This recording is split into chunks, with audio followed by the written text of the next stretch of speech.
The rain was relentless, that autumn evening in 2010, hammering the cobblestone streets of Paris's 9th arrondissement. A small crowd gathered outside a nondescript building on Rue de la Paix, their umbrellas bobbing like black mushrooms in the drizzle. The air buzzed with curiosity, whispers mingling with the patter of raindrops. Journalists jostled for position, their cameras flashing like lightning. At the center of it all stood a heavy oak door, its brass handle tarnished by decades of neglect. For 70 years, no one had crossed its threshold. Tonight, that was about to change. Inside, a team of estate agents and a court-appointed notary waited nervously. The building's owner, an elderly woman living in southern France, had passed away months earlier, leaving behind a will that mentioned this apartment, locked since 1942. No one knew why she'd abandoned it, nor why she'd paid the property taxes faithfully every year without ever returning. The mystery had simmered quietly until her death, when the notary was tasked with opening the apartment to catalogue its contents. What they found would unravel a story no one could have predicted. The key turned with a groan, the lock stiff from disuse. The door creaked open, revealing a darkness that seemed to swallow the light from the hallway. A musty smell spilled out, old wood, faded perfume, and something faintly metallic. The notary, a wiry man named Philippe Dubois, hesitated before stepping inside. He flicked on a flashlight, its beam cutting through the gloom. Dust motes danced in the air, disturbed for the first time in decades. Behind him, a young estate agent named Claire gasped. "Mon Dieu," she whispered. "It's like stepping into the past." The apartment was a time capsule. Ornate furniture, draped in ghostly sheets of dust, stood frozen in place. A gilded mirror hung above a marble fireplace, its surface clouded but intact. A dining table held a single porcelain plate, a fork resting beside it, as if someone had walked away mid-meal. The wallpaper, once vibrant with floral patterns, had faded to a sickly yellow curling at the edges. A grand piano sat in one corner, its keys yellowed like old teeth. Every surface was coated in a thick layer of dust, undisturbed except for the faint tracks of mice. Claire's eyes darted to a velvet curtain hanging askew by the window. Something about it felt wrong, like it was hiding more than just the view of the rainy street outside. She stepped forward, her boots leaving footprints in the dust, and tugged the curtain aside. The room caught its breath. Behind it was a painting, a portrait of a young woman, her dark eyes staring out with an intensity that made Claire shiver. The frame was simple, but the canvas screamed value. Later, experts would identify it as a Boldini worth millions. But in that moment, it was the woman's gaze that held them captive, as if she were watching them trespass into her world. The notary's flashlight swept the room, landing on a small writing desk in the corner. Its drawers were slightly ajar, as if someone had rifled through them in a hurry. Philippe approached, his hands trembling slightly as he pulled the top drawer open. Inside was a leather-bound diary, its pages brittle but intact. The cover bore a single initial "me." He opened it, the spine cracking softly, and scanned the first page. The handwriting was elegant, feminine, but the words were chilling. "If anyone finds this, know that I had no choice. They will come for me. They always do." The discovery of the diary sent a ripple through the team. This wasn't just an abandoned apartment. It was a vault of secrets. The woman who had lived here, whoever she was, had left behind more than furniture and a priceless painting. She'd left a story, one that hinted at danger, betrayal, and a life interrupted. Over the next few days, the apartment became a media sensation. Journalists dubbed it the Paris time capsule, and speculation ran wild. Who was the woman? Why had she fled? And what did her cryptic diary mean? Her name, they soon learned, was Marguerite Delara. In 1942, She'd been 23, the only daughter of a wealthy Parisian family with ties to the art world. Her father, a gallery owner, had vanished early in the war, rumored to have been arrested by the Gestapo. Her mother had died years earlier, leaving Marguerite alone in the grand apartment. Neighbors from the 1940s, now elderly, remembered her as a beauty petite, with raven hair, and a laugh that could fill a room. But they also remembered her growing secretive as the Nazi occupation tightened its grip on Paris. One day, she was simply gone. The apartment was locked, and no one saw her again. The diary offered the first real clues. Its entries, written in French with occasional English phrases, painted a picture of a woman caught in a web of fear and forbidden connection. Marguerite wrote of late-night visits from men in uniforms, some French, some German. She mentioned names, dates and places, but often in code, as if she feared being discovered. One entry dated June 1942 stood out. "He came again tonight. His promises are empty, but I cannot refuse him. Not now. The child is my burden, my secret. If they find her, we are both lost." The mention of a child sent the investigation into overdrive. There was no record of Marguerite having a daughter or son. Her family's wealth and status would have made a pregnancy impossible to hide. Yet no one, not neighbors, not surviving relatives, had ever mentioned a child. Was it a metaphor, a code for something else, or had Marguerite hidden a baby somewhere in war-torn Paris? A secret so dangerous it forced her to flee. As news of the diary spread, the story took on a life of its own. Posts on X exploded with theory. Some users speculated Marguerite was a resistance fighter, using her charm to spy on Nazi officers. Others believed she was a collaborator, caught in a scandal that forced her to disappear. One post, liked thousands of times, suggested the child was the key. What if the kid was the offspring of a high-ranking Nazi? That's why she hid it. That's why she ran. Another user countered, "No way, she was protecting the child from the Nazis, not hiding it because of them." The diary sounds like she was scared for her life. The painting added another layer of intrigue. Experts confirmed it was a Giovanni Boldini original, painted in 1905, depicting Marguerite's mother, Elise Delara. Its value was estimated at over $2 million. But its presence in the apartment raised questions. Why hide it behind a curtain? Was Marguerite protecting it from looters during the war? Or was it tied to her father's disappearance? Art historians noted that the Delaroche family had been linked to several missing artworks, rumored to have been seized by the Nazis. Was the painting a clue to a larger network of stolen treasures? The apartment itself became a character in the story. Its location, just steps from the Opéra Garnier, placed it in the heart of occupied Paris, a city crawling with German officers, collaborators, and resistance fighters. Every detail, from the dusty chandelier to the untouched wine glasses, was photographed and dissected by the press. A French tabloid ran a headline, "The Ghost of Rue de la Paix.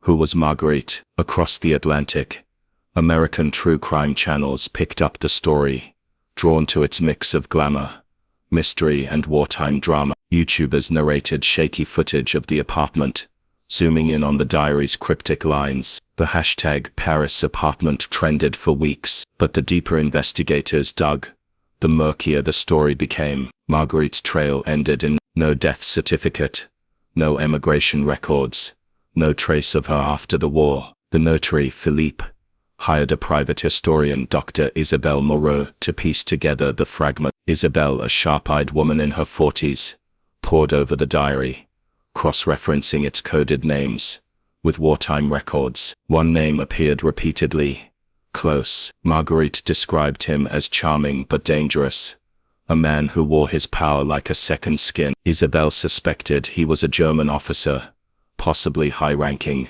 but the name was too common to pinpoint without more context. The child, though, haunted Isabelle's research. Marguerite's entries grew frantic as the war progressed, mentioning a safe place where she was hid. One passage, dated August 1942, read, "I left her with the sisters. They promised silence, But I cannot trust anyone. If Close finds out, he will destroy us both. Isabel scoured convent records from the period, knowing many religious orders sheltered Jewish and orphan children during the occupation, but no trace of a child linked to Marguerite appeared. The trail was cold or deliberately erased. The apartment yielded one final clue.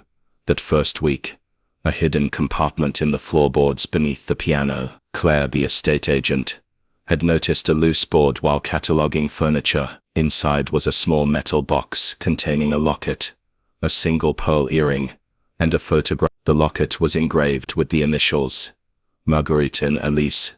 Perhaps the photograph showed a young girl no older than 3, with Marguerite's dark eyes. On the back, in faded ink, was written, "My heart, 1941. The discovery sent chills through the team. Was this the child Marguerite had written about? And if so, what had happened to her?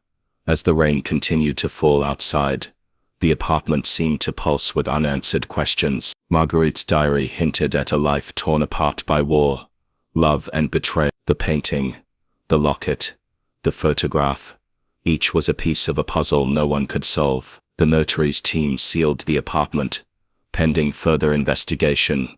But the story was already too big to contain. The world wanted answers. Was Marguerite a victim, a traitor, or something else entirely? And what had become of the child she'd hidden? Somewhere in those dusty rooms, the truth was waiting. But for now the apartment kept its secrets, locked as tightly as the door had been for 70 years. The story of the Paris apartment spread like wildfire. By the second week of November 2010, the world was hooked. News vans lined Rue de la Paix, their satellite dishes pointed skyward, while true crime enthusiasts on X posted grainy photos of the apartment's interior, zooming in on the dust-covered piano and the hidden Baldini painting. The hashtag Paris apartment was trending globally, with thousands of users speculating about Marguerite Delaroche's fate. Some called her a tragic heroine, others a cunning collaborator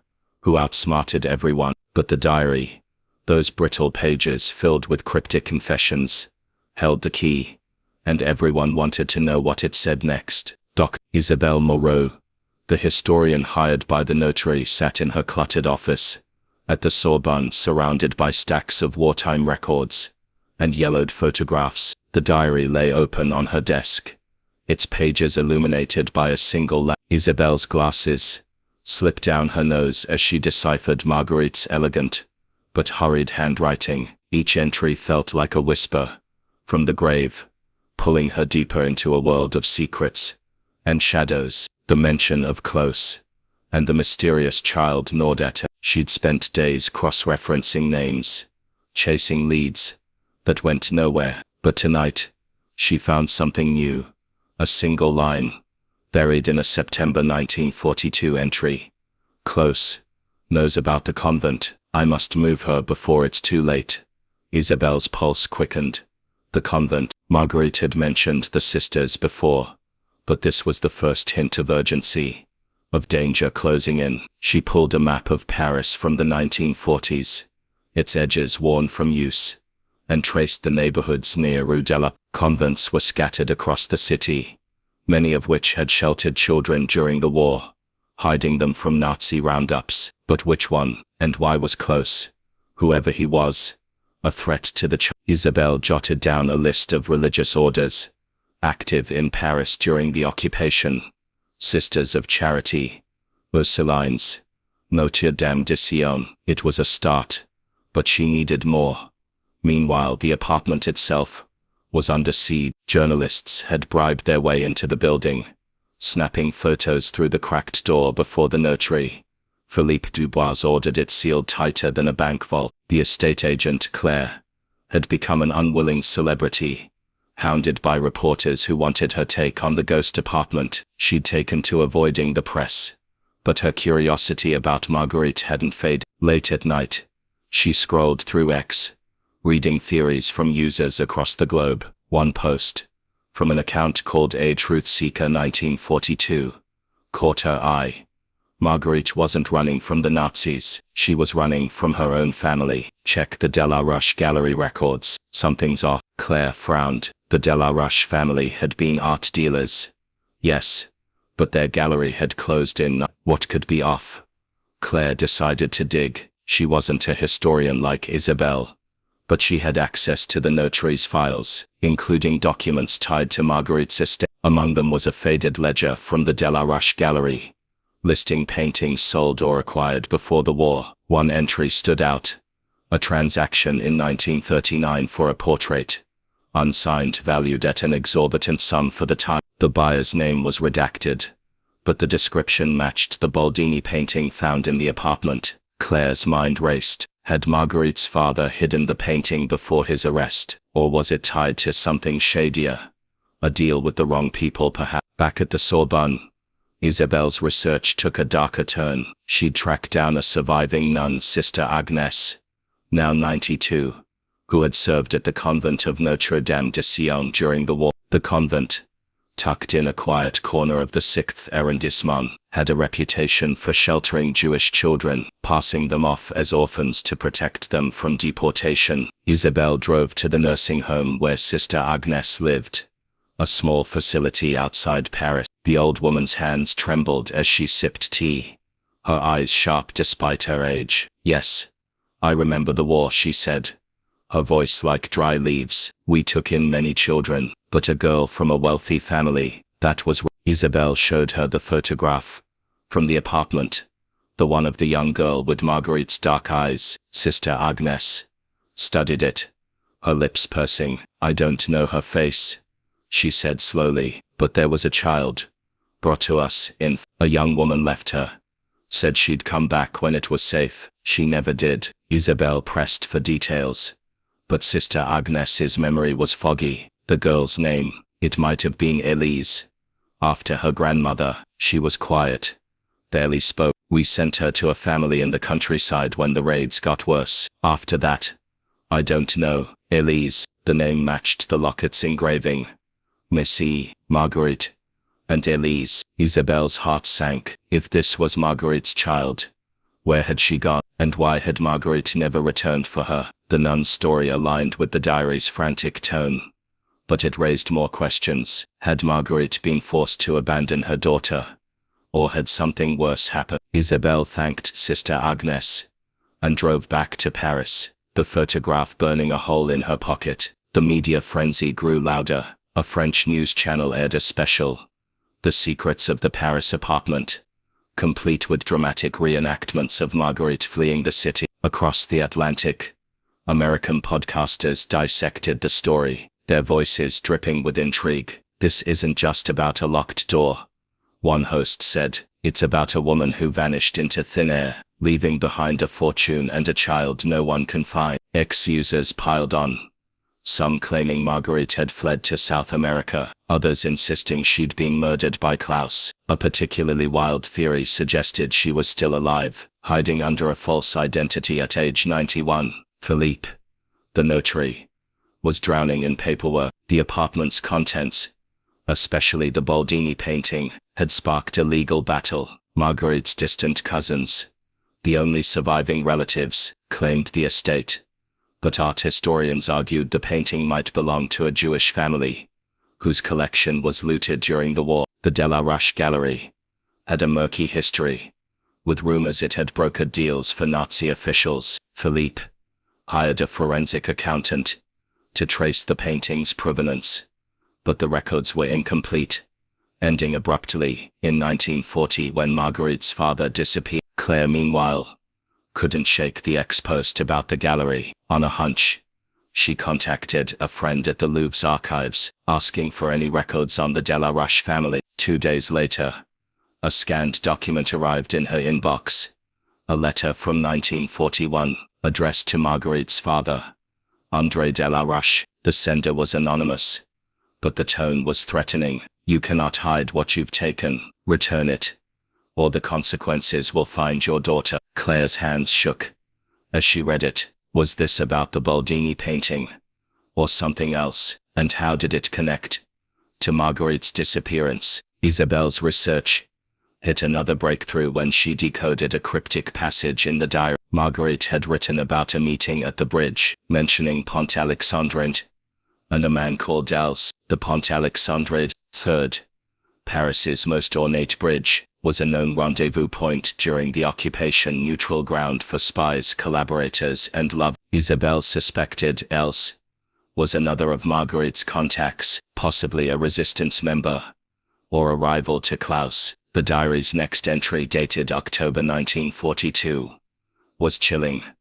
"El betrayed me. He told Klaus everything. I have one night to write." The pieces were starting to fit, but the puzzle was far from complete. Isabelle shared her findings with Philippe and Claire, and the three met in a cramped cafe near the apartment. Rain streaked the windows as they pored over the diary and the photograph. Claire mentioned the threatening letter, and Isabelle's eyes widened. If André Delaroche was involved in something illegal, say, hiding art from the Nazis, it could explain why Marguerite was targeted.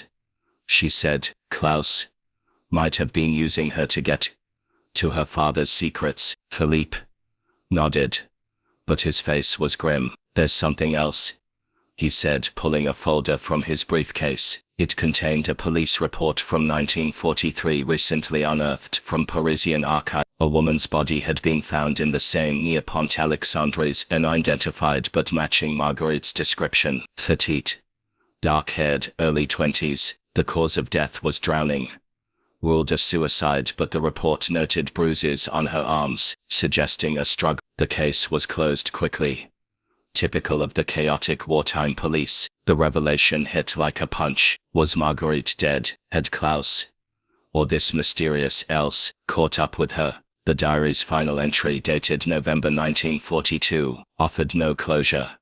"I leave tonight. The train will take me south. If I don't return, burn this book. Let her live free." Isabelle felt a lump in her throat. Marguerite had been planning to escape, perhaps to reunite with her daughter, but the body in the Seine suggested she never made. Claire, ever practical, pointed out the obvious. If Marguerite died, who paid the apartment's taxes all those years? Someone kept it locked. Philippe agreed, noting that the payments came from an anonymous account in Switzerland, opened in 1943, and maintained until the owner's death in 2010. The account was untraceable, a dead end that only deepened the mystery. As the trio left the cafe, the rain had stopped, leaving Paris glistening under streetlights. The apartment loomed in their minds, its secrets heavier than ever. Marguerite's diary, the hidden painting, the locket, the photograph, they were fragments of a life interrupted, a story begging to be told. On X, the theories multiplied. One user posted, "What if Marguerite didn't die? What if she became someone else, watching from afar?" Another wrote, "The child is the key. Find her, and you find Marguerite's truth." Isabelle returned to her office, determined to track down the convent's records. Claire dug deeper into the gallery's past, sensing the threatening letter was a clue to something bigger. Philippe, meanwhile, faced mounting pressure to resolve the estate's legal tangle. The world watched, waiting for answers. Somewhere in the shadows of history, Marguerite's voice lingered, whispering through the pages of her diary. The truth was out there, but it was buried deep. The Paris apartment had become a global obsession by late November 2010. The story of Marguerite Delaroche, her abandoned time capsule, and the cryptic diary dominated headlines, podcasts, and X threads. Amateur sleuths and professional journalists alike dissected every detail: the hidden Boldini painting, the locket engraved with MA, the photograph of a mysterious child, and the chilling possibility that Marguerite's body had been pulled from the Seine in 1943. The hashtag Paris apartment trended relentlessly, with users posting theories ranging from plausible to outlandish. One viral post read, "Marguerite was a double agent, playing both the Nazis and the resistance. She faked her death and lived as a ghost." Another, with thousands of likes, insisted, "The child is still alive. Someone needs to check adoption records from the 1940s. Dr. Isabel Moreau sat in her dimly lit office. The diary opened before her. Its pages were starting to feel like an old friend, or perhaps a taunting adversary. Marguerite's words, written in a mix of French and coded English, were maddeningly elusive.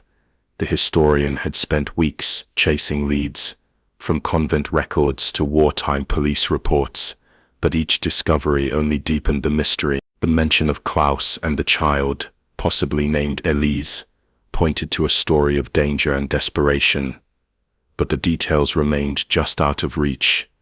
Tonight, Isabel was focused on a new clue, a diary entry from October 1942, written in a shaky hand. The box is safe, but not for long. Leo says they're watching the gallery. I should never have trusted him. The box intrigued her.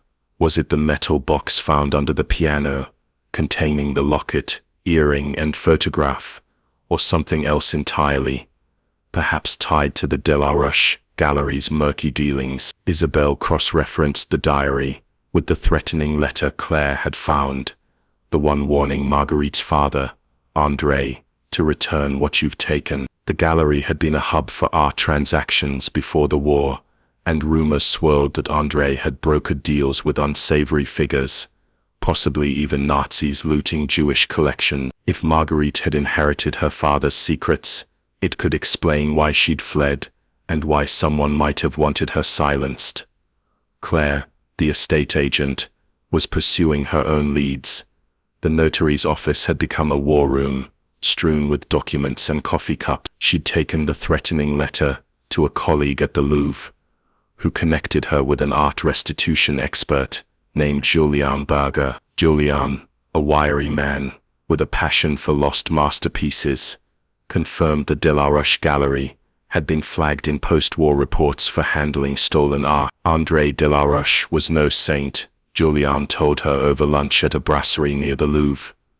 He sold paintings to German buyers in the late 30s, before the occupation. Some were looted from Jewish families. The Bodini in the apartment. It's suspicious it was hidden. Maybe André, or Marguerite, was protecting it from the wrong hands. Claire's mind spun. The painting, worth millions, could be the key to Marguerite's disappearance. Had she hidden it to keep it from the Nazis, or was it evidence of her family's complicity? She asked Julien about the redacted buyer in the gallery's 1939 ledger.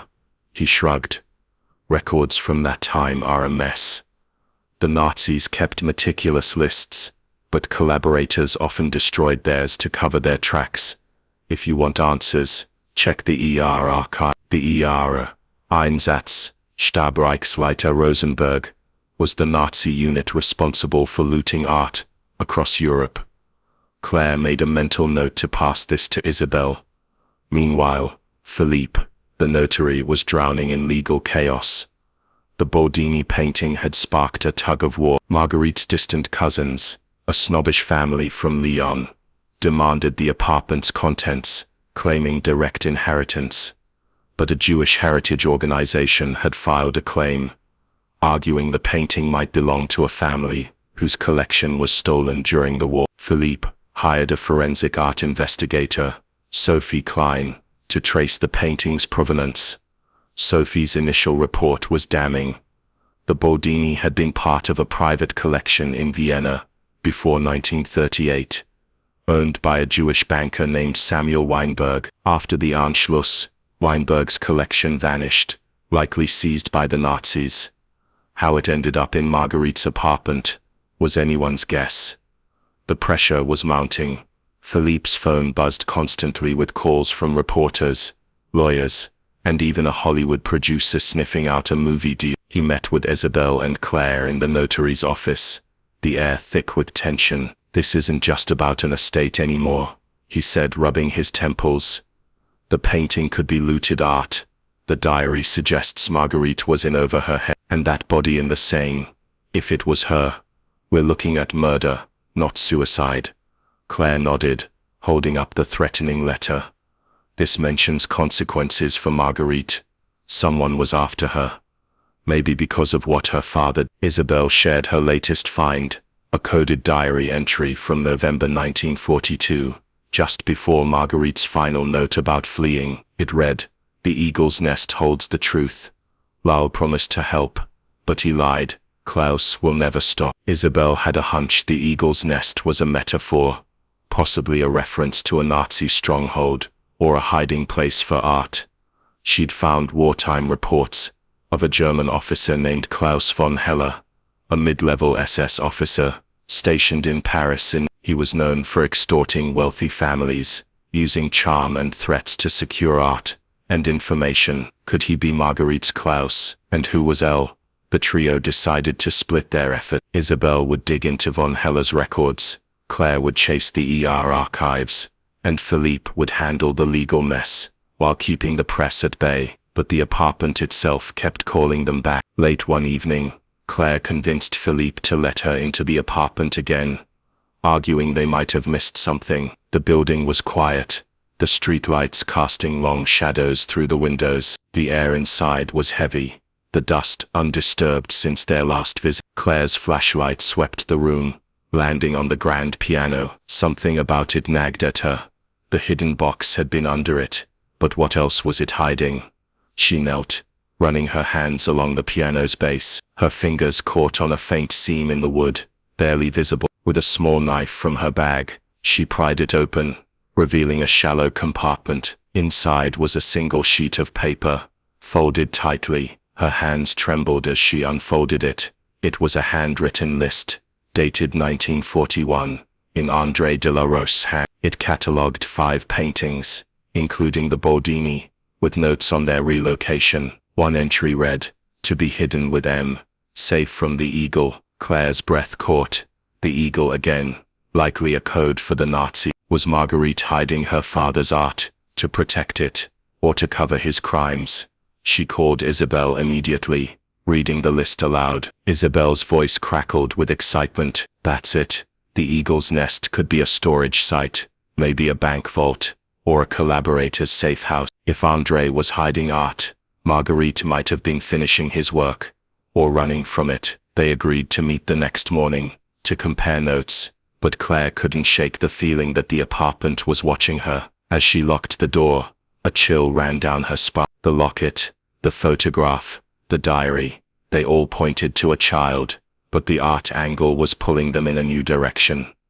On X, the story was exploding. A user named Art the Art Sleuth posted a thread linking the de la Roche gallery to a network of art smugglers operating in occupied Paris. André de la Roche was in deep with the Nazis.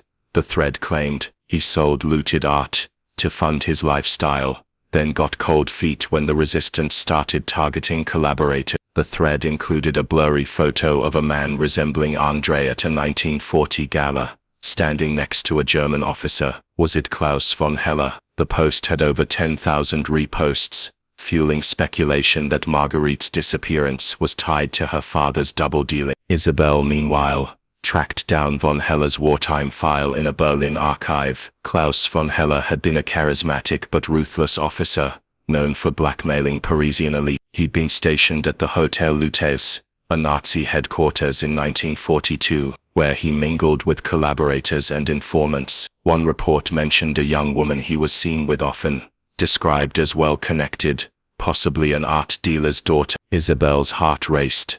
Marguerite fit the description perfectly, but the file ended abruptly in 1943, when von Heller was transferred to the Eastern Front. He was presumed killed in 1944, but no body was ever found. The child remained the biggest enigma. Isabel returned to the convent records, focusing on Notre Dame de Sion. A faded ledger from 1942 listed a girl named Elise, no surname, admitted in July and sent to a foster family in Normandy by December. The dates aligned with Marguerite's diary, but the trail stopped there. Normandy's adoption records from the war were spotty, many destroyed in bombings. Isabel contacted a genealogist in Caen, hoping to trace any Elises born around 1939, but she wasn't optimistic. If Marguerite hid her daughter, she told Claire, she did it too well. Philippe faced his own battle. The Jewish Heritage Organization presented evidence that Samuel Weinberg, the original owner of the Boldini, had been deported to Auschwitz in 1942. His family was gone, but the painting's presence in Marguerite's apartment suggested a tangled history. Saaf, the forensic investigator,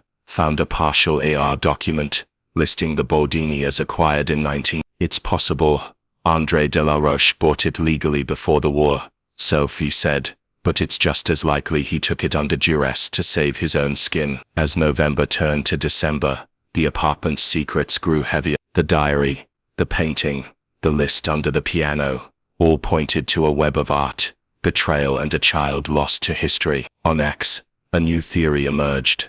What if Marguerite didn't die in the scene? What if she escaped and paid the taxes to protect the apartment and her daughter's legacy? The idea was tantalizing, but the body in the scene loomed large. Isabelle, Claire, and Philippe knew the truth was close, but every answer brought new questions. The apartment, silent for 70 years, was speaking louder than ever. The Paris apartment mystery had gripped the world by early December 20. The story of Marguerite de la Roche, her abandoned apartment, and the cryptic diary had transcended news cycles, becoming a cultural phenomenon. True crime podcasts churned out multi-part series, while ex-users posted daily, their threads dissecting every clue: the Boldini painting, the locket, the photograph of a child, and the chilling diary entries about Klaus. And the hashtag Paris apartment was inescapable, with one viral post claiming Marguerite was no victim.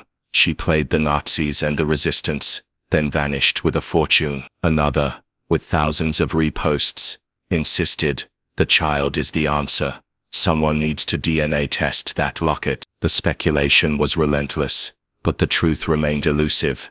Dr. Isabelle Moreau sat in her office, surrounded by stacks of wartime documents and a thermos of coffee long gone cold. The diary, now handled with archival gloves to preserve its brittle pages, lay open under a magnifying glass. Marguerite's words haunted her, each entry a breadcrumb leading deeper into a labyrinth of war, betrayal, and secret. The historian had spent weeks chasing the eagle's nest mentioned in the diary, convinced it was a code for a hiding place, perhaps for art, perhaps for something more personal.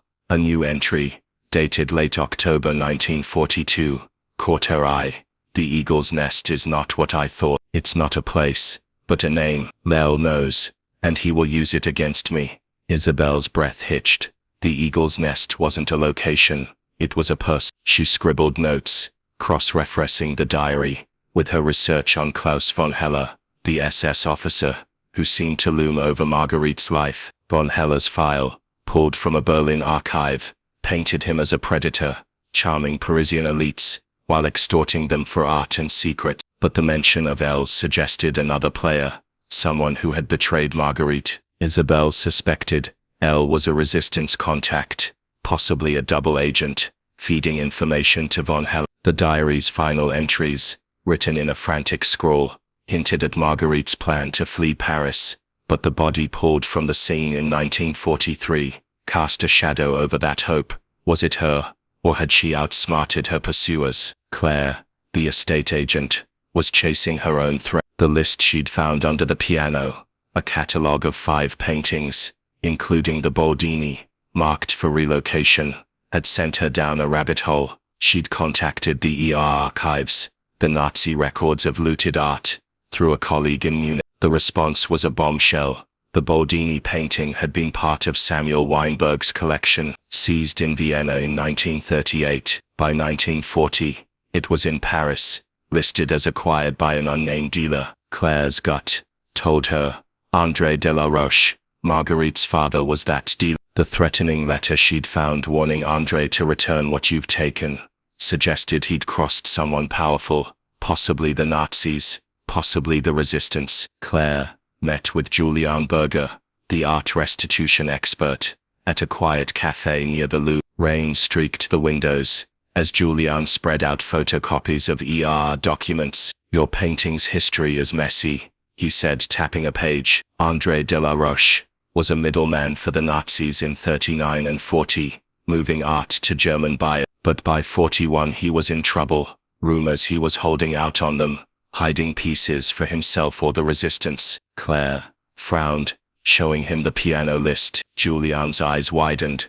This is big. If Andre was hiding art, Marguerite might have inherited his. Maybe she hid the Boldini to protect it, or to protect herself. Meanwhile, Philippe, the notary, was drowning in legal quicksand. The Boldini painting had sparked a fierce dispute. Marguerite's cousins, the Lion de la Roche, insisted the apartment and its contents were theirs, but the Jewish Heritage Organization's claim, backed by evidence of the painting's looted origins, was gaining traction. So, C. Klein, the forensic art investigator, had uncovered a new clue, a 1941 shipping manifest, listing a crate of art supplies sent from the De La Roche gallery to a Swiss bank vault. The sender was listed as Mon de la Roche, Marguerite, or a cover for Andre. So, suspected the vault might hold more of Weinberg's collection, but accessing it required navigating Swiss banking laws, a nightmare of bureaucracy. The child,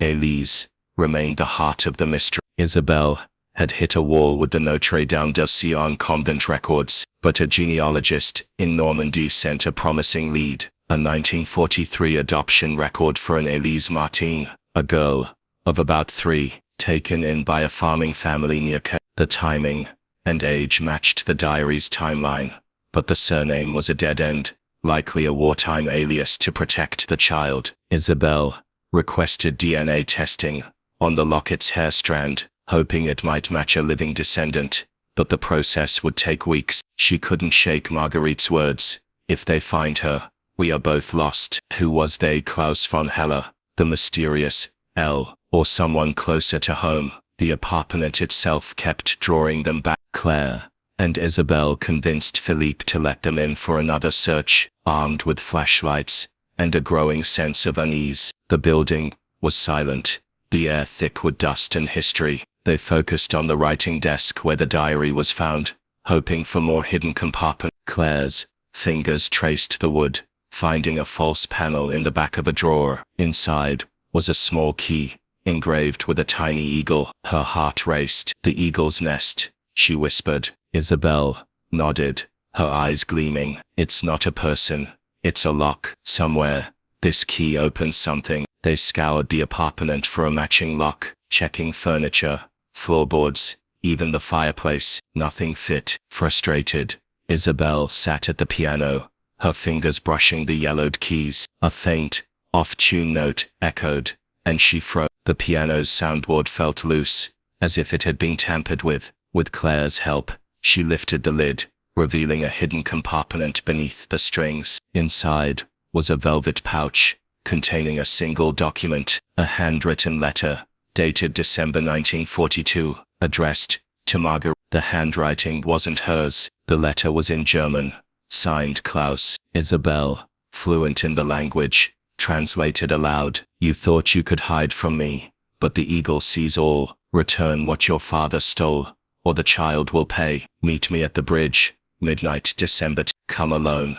Claire's hands shook. The Pont Alexandre III, where Marguerite had met Ella, and where a body possibly hers was found months later. Was this the final piece of the puzzle? Had Klaus lured her to her death? The discovery electrified the investigation. Isabelle sent the letter to a handwriting analyst, who confirmed it matched samples from Klaus von Heller's wartime correspondence. The eagle reference tied him to the diary's code, but the mention of Andre's theft pointed back to the art. Claire shared the piano list with Sophie, who cross-checked it against ER records. 2 of the 5 paintings, a Matisse and a Degas, had surfaced in Swiss auctions in the 1950s, sold anonymously. The Swiss bank vault, mentioned in the shipping manifest, became their new focus. Philippe filed an urgent request with Swiss authorities to access it, but the process could take months. On X, the story was spiraling. A user named E. War Secrets posted a thread claiming Klaus von Heller had survived the war, citing unverified reports of an SS officer matching his description, living in Argentina until the 1970s. Marguerite crossed him, and he hunted her down. The thread, the scene, body was her, no question. Another user countered, no way, Marguerite faked her death. The Swiss account paying the apartment's taxis proves she was alive. The debate raged, with thousands of users sharing grainy photos of von Heller and speculating about the child's fate. Isabel dug deeper into Elo, the betrayer mentioned in the diary. A resistance archive in Lyon listed a fighter known as La Renarde, the Fox, whose real name was Lucien Dubois. Lucien had operated in Paris in 1942, infiltrating Nazi circles to gather intelligence, but rumors swirled that he'd turned informant, selling secrets to the Germans to save his own skin. Isabel found a photo of Lucien, a sharp-featured man in his 30s, posing at the Hotel Lotte. Standing beside him was Klaus von Heller, both smiling like old friends. The connection was undeniable. Lucien was likely ill, and his betrayal might have sealed Marguerite's fate. Claire, meanwhile, couldn't let go of the key. She contacted a locksmith, who identified it as a custom design, likely for a safe or a private vault. The eagle engraving suggested a Swiss or German origin, possibly tied to the bank vault in the shipping manifest. Claire's mind raced. Had Marguerite hidden more than just the Boldini? Was the vault the eagle's nest, holding the rest of André's stolen art, or proof of his resistance? She shared the key with Isabel, who agreed it was their best lead. If we find that vault, Isabel said, we find Marguerite's truth. Philippe faced mounting pressure. The media had gotten wind of the letter from Klaus, and headlines screamed, Nazi officer's threat uncovered in Paris mystery. The Lyon cousins threatened to sue, claiming the investigation was delaying their inheritance, while the Jewish Heritage Organization demanded the painting be returned to Weinberg's heir. Sophie's research suggested the vault might hold documents proving the de la Roche family's complicity or their heroism. The truth hung in the balance. As Christmas approached, Paris glittered with lights, but the apartment on Rue de la Paix remained dark, its secrets locked tight. The key, the letter, the diary, they all pointed to a showdown in 1942, a moment when Marguerite's world collapsed. Had she gone to the bridge to face Klaus? Had Lucien betrayed her to save himself? And what of Elise, the child hidden in the shadow? Isabel, Claire, and Philippe knew the answers were close, but the apartment wasn't done with them yet. Somewhere, in a Swiss vault, or a forgotten archive, the final piece waited. By mid-December 2010, the Paris apartment mystery had become a global fixation, its tendrils reaching from Parisian café to American living rooms. The story of Marguerite de la Roche, her abandoned time capsule, the cryptic diary, the hidden Boldini painting, and the spectre of a lost child named Elise, had ignited imaginations. X was ablaze with theories, the hashtag Paris apartment amassing millions of views. One user, @History Unraveled, posted a thread that went viral. Marguerite wasn't just hiding art, she was hiding a secret so big it got her killed, or set her free. The Swiss vault is the key. Another, @True Crime Paris, speculated, Klaus von Heller didn't die in 44, he chased Marguerite to the end, but he's tied to that signed body. The world was hooked, and every new clue fanned the flames. Dr. Isabelle Moreau sat in her cluttered Sorbonne office, the diary open under a harsh desk lamp. The small eagle-engraved key found in the apartment lay beside it, glinting like a taunt. Since discovering Klaus von Heller's threatening letter, Isabelle had been obsessed with the eagle's nest, now convinced it referred to a Swiss bank vault mentioned in a 1941 shipping manifest. The diary's final entries, written in November 1942, were desperate. The eagle's nest holds everything, my father's sins, my only hope. If I don't reach it, she will never be safe. Isabelle's gut told her Marguerite had been trying to protect Elise, her daughter, by hiding something in that vault. Perhaps art, perhaps proof of her father's dealings, perhaps both. She'd contacted a Swiss banking historian, Dr. Hans Weber, who confirmed that vaults in Zurich and Geneva were often used during the war to stash looted art or resistance funds. The eagle engraving on the key suggested a private bank, likely Banque Privée de Genève, known for its discretion in the 1940s. Weber warned that accessing the vault would be nearly impossible without a claimant or legal mandate, but Isabel was undeterred. She sent a formal request to the bank, attaching the shipping manifest and the key's description, hoping for a miracle. Claire, the estate agent, was chasing her own lead. The list of 5 paintings found under the piano, including the Bordini, had sent her deep into the murky world of wartime art trafficking. She'd spent hours in the Louvre's archives, poring over AR records, the Nazi ledgers of looted art. 2 paintings from the list, a Matisse and a Degas, had surfaced in Swiss auctions in the 1950s, sold anonymously. The seller's identity was hidden behind a shell company, but Claire found a connection. The company was linked to a Swiss account that had paid the apartment's taxes from 1943 until 2010. Was Marguerite behind it, or someone protecting her legacy? Claire met with Sophie Klein, the forensic art investigator, at a bustling cafe near the Seine. Sophie's latest report was explosive. The Bordini painting's provenance traced back to Samuel Weinberg's collection, looted in Vienna. But a new document found in a French archive suggested André de la Roche had bought it legally in 1937, before the Anschluss. It's a contradiction, Sophie said, sipping espresso. Either André was a legitimate buyer, who hid the painting to protect it, or he was complicit in laundering looted art. The vault might tell us which. Claire clutched the photocopy of the piano list. Her mind raced. If Marguerite sent those paintings to Switzerland, she was either saving them or covering her father's tracks.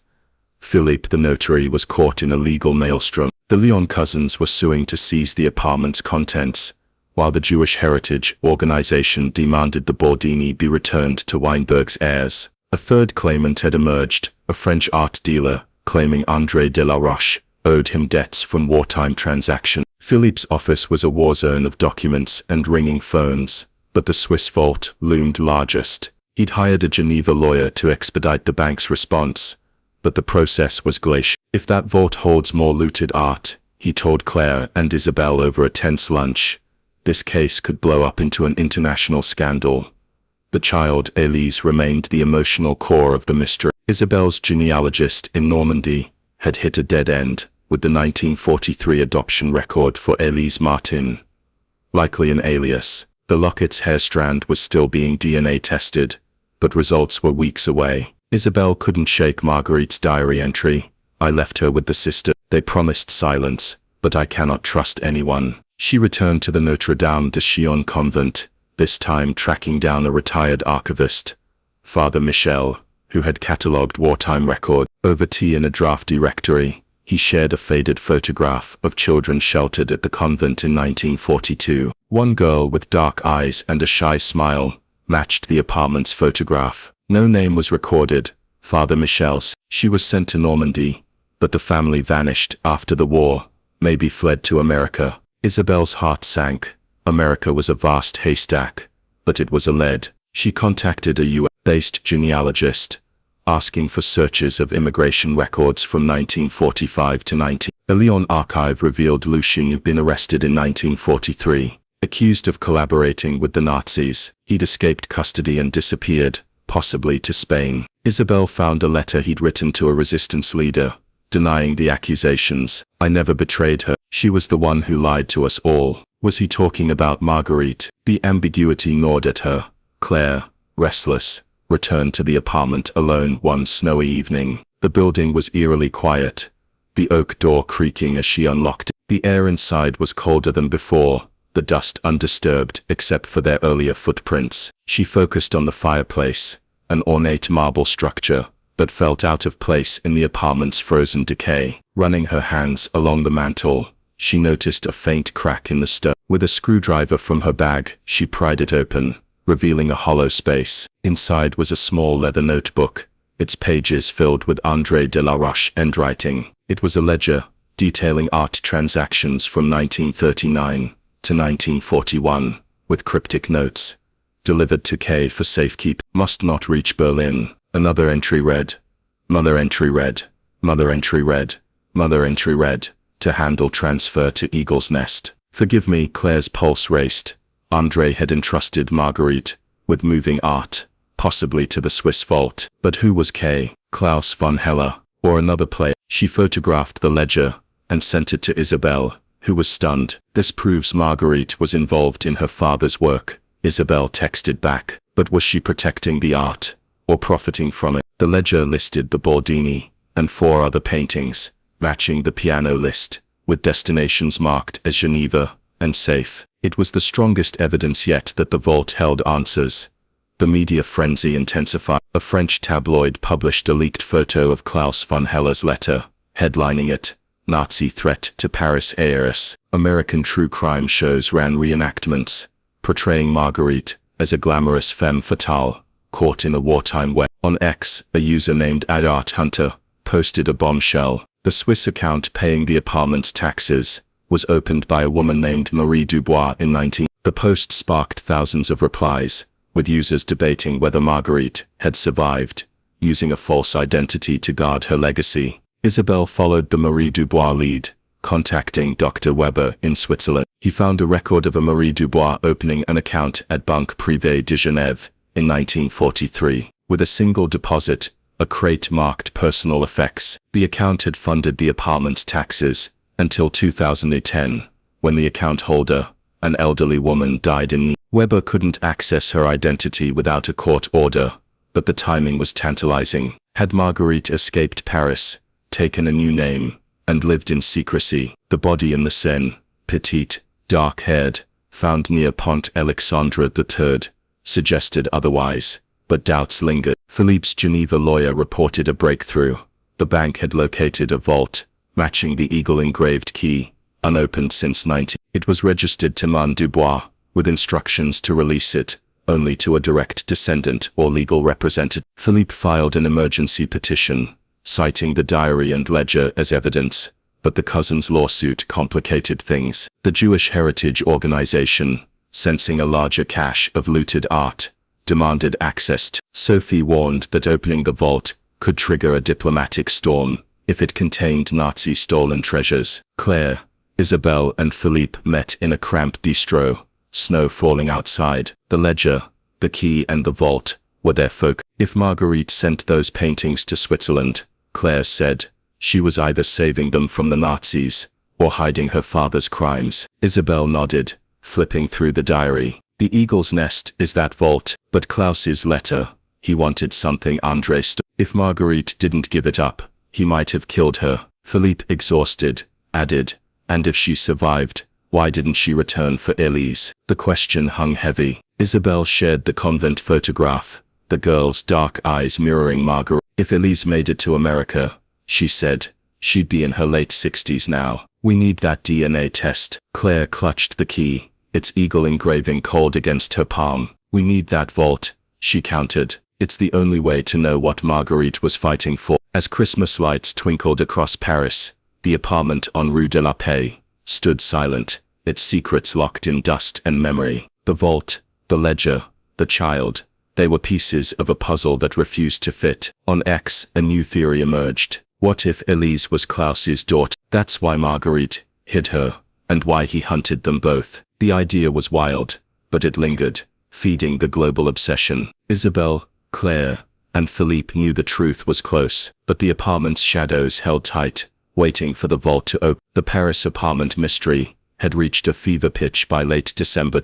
The saga of Marguerite de la Roche, her locked apartment, the cryptic diary, the hidden Bordini painting, and the elusive child named Elise, had captivated the world. X was a battleground of theories, with Paris apartment trending non-stop. One user, Ada of 1942, posted a thread that racked up thousands of reposts. Marguerite didn't die in the Seine. She became Marie Dubois, lived in Nice, and guarded the vault until the proofs in Switzerland. Another, Ada Streeth, countered, Klaus von Heller killed her. The ledger proves she had something he wanted.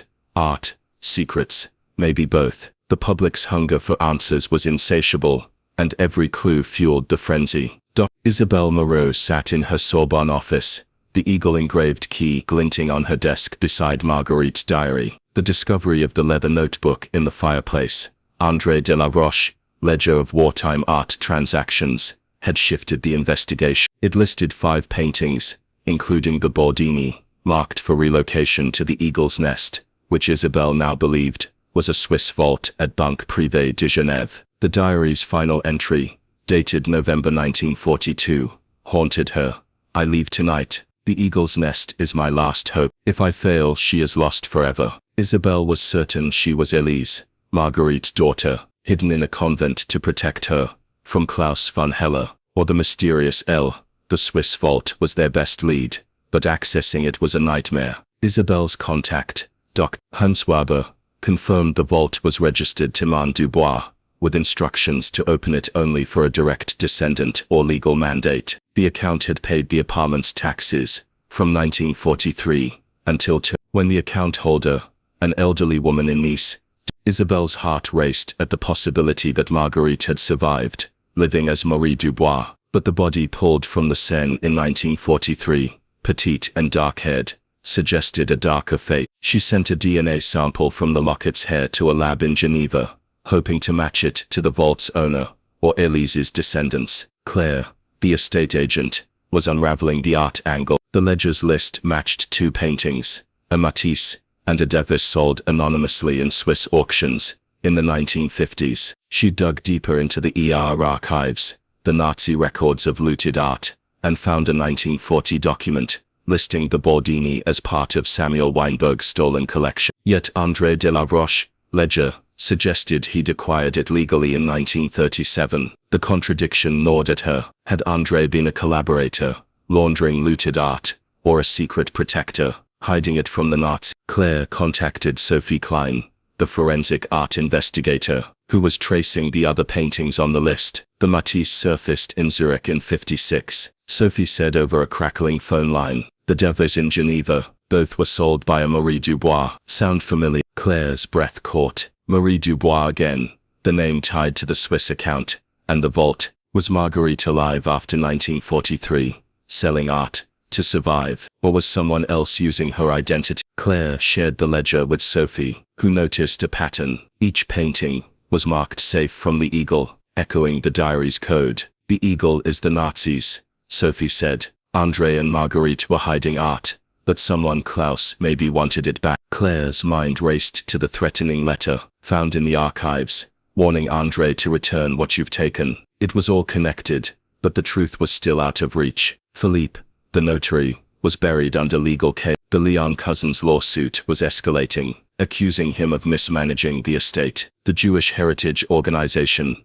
backed by evidence of the Bordini's looted origins, demanded restitution. A third claimant, a French art dealer, named Paul Renaud, insisted André owed him for wartime deals gone sour. Philippe's Geneva lawyer reported progress. The bank had acknowledged the eagle engraved key and agreed to open the vault, but only with a court order. Philippe filed the paperwork citing the ledger and diary as evidence of Marguerite's intent. If that vault holds looted art, he told Isabelle and Claire in a tense meeting, it would rewrite history or ruin reputations. The child, Elise, remained the emotional heart of the story. Isabelle's US genealogist found a lead, a 1947 immigration record for a Normandy family, the Lefebvres, who arrived in New York with a 6-year-old girl named Elise. The dates aligned with the convent's records, but the trail went cold after 1950, when the family moved to Chicago. Isabelle requested access to US adoption archives, a long shot,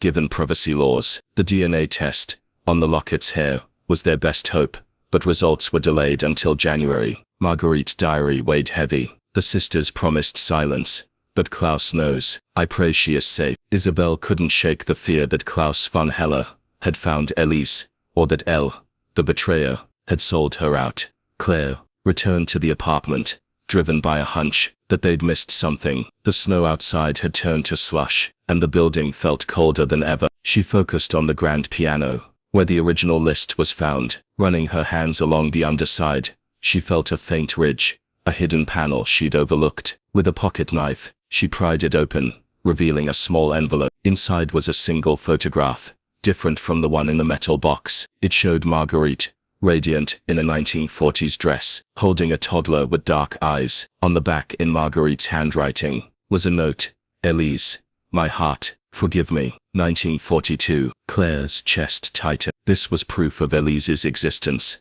and Marguerite's love. She called Isabelle, who was stunned. That's her, Isabelle said, comparing it to the convent photograph. But why hide it separately? Marguerite was protecting her, even from the apartment. They theorized Marguerite had scattered clues, diary, ledger, photos to ensure Elise's safety.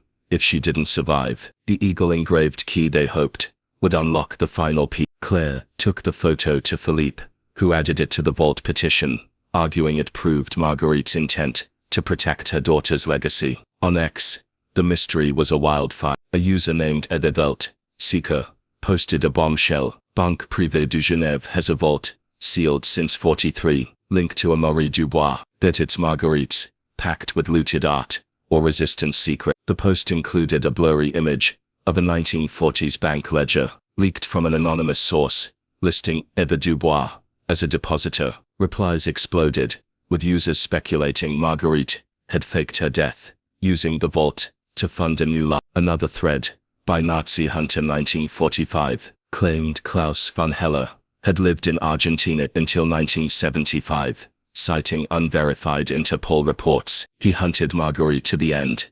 The post read, the seen body was her, no question. Isabelle dug deeper into Klaus von Heller. A Berlin archive revealed a 1943 letter from von Heller to a superior, mentioning a Parisian woman who had stolen what belongs to the Reich. The letter hinted at a personal vendetta. She will not escape me again. Isabelle's blood ran cold. Von Heller's obsession with Marguerite was clear, but had he caught her? She cross-referenced Lucien Dubois, the resistance fighter known as Le Renard. A Spanish archive confirmed Lucien had fled to Madrid in 1943. A memoir by a fellow resistance member called him a fox with two faces, accusing him of selling secrets to the Germans. Was Lucien the L who betrayed Marguerite, leading Klaus to her? The media frenzy was unrelenting. A BBC documentary, The Ghost of Rue de la Paix, aired a reenactment of Marguerite's final days, portraying her as a tragic figure caught between love and betrayal. American true crime podcasts debated the seen body, with one host arguing,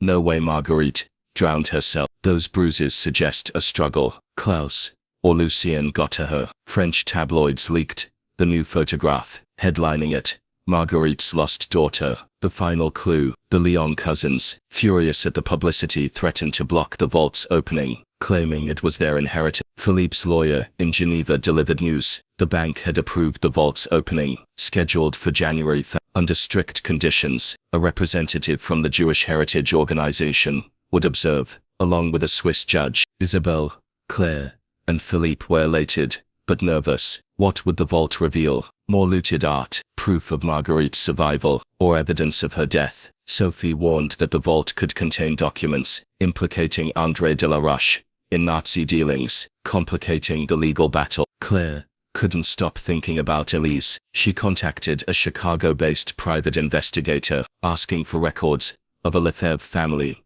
in the 1950s. The investigator found a 1955 school record for an Elise Lefebvre, born 1939, but the family moved to California in 1960, and the trail vanished. Claire shared the lead with Isabelle, who was now certain Elise had survived the war. Marguerite hid her too well, Isabelle said, but if she's alive, she's our key to the vault's claim. As New Year's approached, Paris glittered with festive lights, but the apartment on Rue de la Paix remained a dark enigma. The diary, the ledger, the photographs, the key, they were fragments of a life torn apart by war and secret. On X, a new theory emerged. What if Elise was André's daughter, not Marguerite's? Maybe Marguerite was protecting her sister, not a child. The idea was a stretch, but it lingered, adding another layer to the mystery. Isabelle, Claire, and Philippe prepared for the vault's opening, knowing it could unravel everything, or leave them with more questions. The apartment's shadows whispered, waiting for the truth to break free. The Paris apartment mystery reached its climax in the first days of January 2011.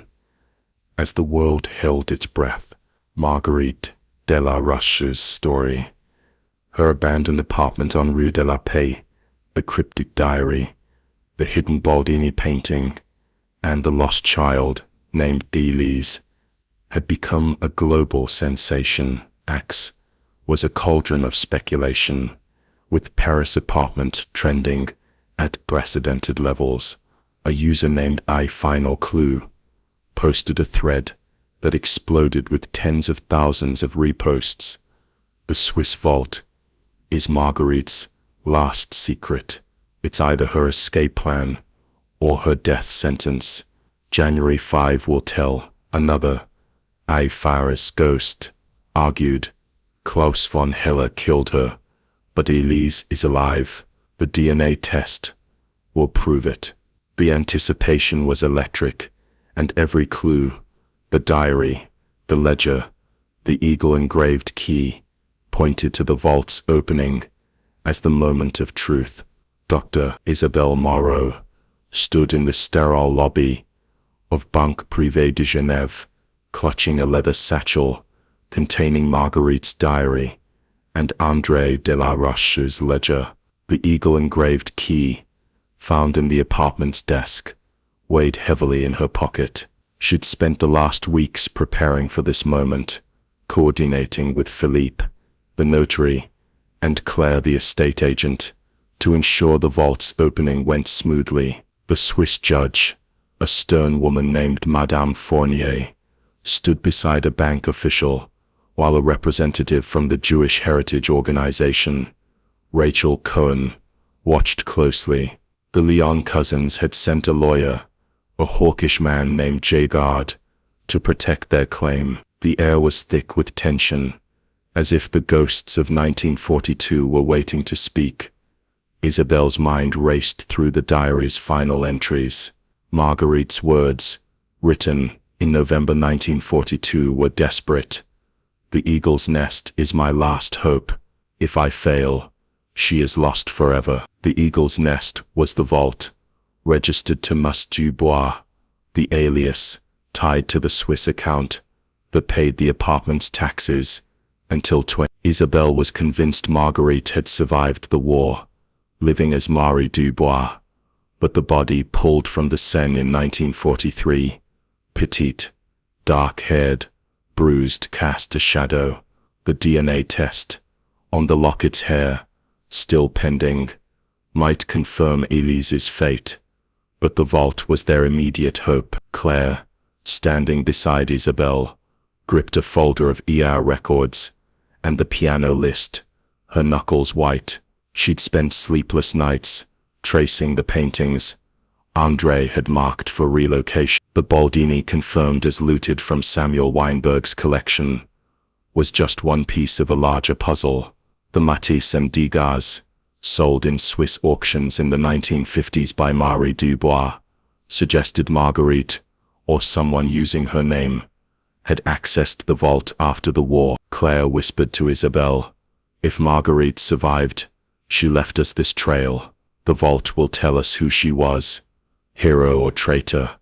Philippe, haggard from legal battles, addressed the group. "The vault's contents belong to the estate, unless proven otherwise," he said, glancing at Rachel and Jagard.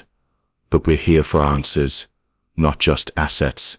Madame Fournier nodded, signaling the bank official to lead them to the vault. They descended into a labyrinth of steel and concrete, the air cold and sterile. The vault door, marked with a faint eagle emblem, loomed ahead. The official inserted the key, and with a heavy click, the door swung open. Inside was a single metal crate, sealed with a lock bearing the same eagle engraving. The official used a second key, provided by the bank, to open it. The group leaned forward as the lid lifted, revealing a tightly packed collection. 3 paintings, wrapped in faded cloth, a stack of documents, and a small velvet box. Isabelle's heart pounded as she unwrapped the first painting, a Matisse, vibrant, despite decades of darkness. The second was a Degas, its delicate lines unmistakable. The third was a small portrait, unsigned, of a young girl with dark eyes. Claire gasped. "Elise," she whispered, recognizing the face from the apartment's photograph. Rachel, the heritage representative, examined the paintings, her face grim. These match Weinberg's collection, she said. Stolen in 38. Reported in ER record. The documents, yellowed and brittle, included a ledger in Andre's handwriting, detailing transactions with a Swiss contact named Herr Vogel. One entry read, "Delivered to Eagle's Nest, 90." Another document was a letter from Andre to Marguerite, dated 1940. "My darling, I've done things I regret. Hide these. Keep them from the Eagle. Save her." Isabel's eyes stung. Andre had entrusted Marguerite with protecting the art, and Elise, from the Nazi. The velvet box held a surprise. A second locket, identical to the one in the apartment, engraved with must. Inside was a lock of dark hair, and a folded note in Marguerite's handwriting. "My Elise, if you find this, know I loved you. I had no choice." Claire's hands trembled as she read it aloud. The note suggested Marguerite had survived long enough to deposit the crate. But why hadn't she returned for Elise? Isabel clutched the diary. Her mind racing. The Eagle was the Nazis, and Herr Vogel, German for bird, was likely the Swiss contact. A banker, shielding the art. The vault's contents sent shockwaves through the group. Philippe photographed everything, knowing the legal battle would intensify. Rachel insisted the paintings be returned to Weinberg's heirs, while Jagard argued they belonged to the De La Roche estate. Madame Fournier ordered the crate sealed and stored pending a court ruling. As they left the bank, Isabel felt a mix of triumph and frustration. The vault confirmed Marguerite's role in hiding art, but her fate, and Elise's, remained unclear. Back in Paris, the DNA results arrived. The locket's hair matched a sample from a woman in California. Elise Lefebvre, now 71, living in San Francisco. Isabel's U.S. genealogist had tracked her down through immigration records. The Lefebvre family, who adopted her in Normandy, had moved to Chicago in 1947, then California in 1960. Elise, contacted by phone, was stunned. "I knew I was adopted," she said, her voice trembling. "My parents said I came from a convent in Paris, but I never knew my mother's name." Isabel arranged to meet her, hoping Elise could unlock the final pieces of Marguerite's story. The media ripped a CNN special, The Vault of Secrets, aired dramatic footage of the vault's opening, while French tabloids splashed the Matisse and Degas across front pages. On X, users went wild. It's Sleuth posted, "Marguerite saved Weinberg's art from the Nazis. She's a hero, not a collaborator." Nazi Hunter 1945 countered, "Klaus von Heller wanted that art. He killed her when she wouldn't give it up." The discovery of Elise's DNA match sparked a new wave of theories. Elise is Marguerite's daughter, but who's the father? Klaus, Lucien, someone else? Isabel flew to San Francisco to meet Elise, a soft-spoken woman with Marguerite's dark eyes. Over coffee in a quiet cafe, Elise shared her story. Raised by the Lefebvre, she'd had a happy life, but always wondered about her origin. She had no memory of Marguerite, only a vague recollection of a convent and a kind nun. Isabel showed her the diary, the photographs, and the vault's locket. Elise's eyes filled with tears. "She hid me to save me," she said.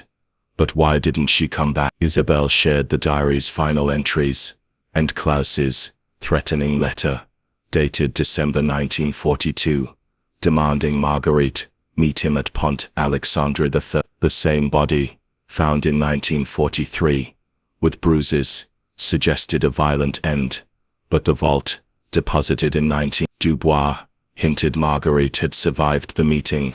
Isabel had a new lead, a 1943 Swiss immigration record for a Marie Dubois, matching Marguerite's description, entering Geneva from France. The trail ended there, but a nice obituary from 2010 listed a Marie Dubois, age 91, with no known relatives. Isabel suspected Marguerite had lived quietly, guarding the vault and her daughter's safety from afar. Claire, back in Paris, dug into Klaus von Heller's fate. An Argentine archive, uncovered by an ex-user's tip, listed a Karl Heller living in Buenos Aires until 1975. Photos showed a man resembling von Heller, but no definitive proof. Lucien Dubois, the resistance fighter, Le Renard, remained a ghost. A Madrid archive confirmed his death in 1960, but his memoirs claim, "I never betrayed her," suggested he knew more about Marguerite's fate. Claire theorized Lucien had helped Marguerite escape, only to betray her to Klaus later, perhaps under duress. Philippe faced the legal fallout. The vault's paintings were confirmed as Weinberg's, and a Swiss court ruled in favor of the Jewish Heritage Organization. The Leon cousins, furious, dropped their lawsuit, unable to compete with the restitution claim. The unsigned portrait of Elise was returned to her as a personal effect, along with the lockets. Philippe closed the estate, but the apartment remained sealed, its contents now evidence in an ongoing restitution case. Isabelle, Claire, and Elise met in Paris in late January, standing outside the apartment on Rue de la Paix. Elise held the diary, her fingers tracing Marguerite's words. She hid the art to protect it, Elise said, "and me to protect us both." Isabelle nodded. She was no collaborator. She was a mother, doing what she had to. The same body, they concluded, was likely Marguerite, killed by Klaus after delivering the art to Switzerland. But the Marie Dubois in Nice, living until left a sliver of doubt. Had she escaped watching over Elise from the shadows? The apartment was quiet, its secrets finally laid bare. The paintings were returned to Weinberg's heirs. Elise found her mother's truth, and Marguerite's story became a testament to courage and sacrifice. On X, the final post from Nice History Unraveled summed it up. Marguerite de la Roche didn't just lock an apartment, she locked away a legacy of love and defiance. Rest in peace.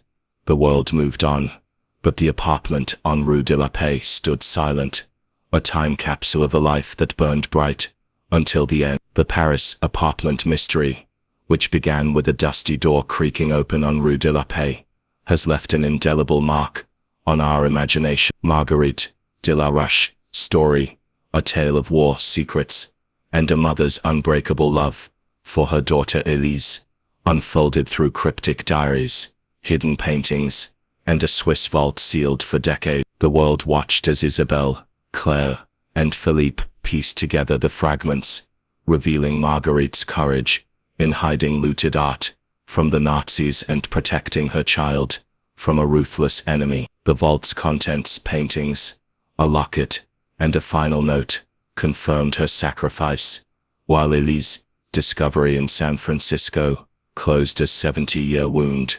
Whether Marguerite met her end in the Seine or lived quietly as Marie Dubois, her legacy endures, a testament to defiance and devotion. As the apartment's doors close once more, its secrets now shared, we're left with a haunting truth. Some mysteries are solved, not in answers, but in the stories they leave behind. Thank you for joining us on this journey through time, where a locked door unlocked a forgotten history. Stay curious, and we'll see you in the next mystery.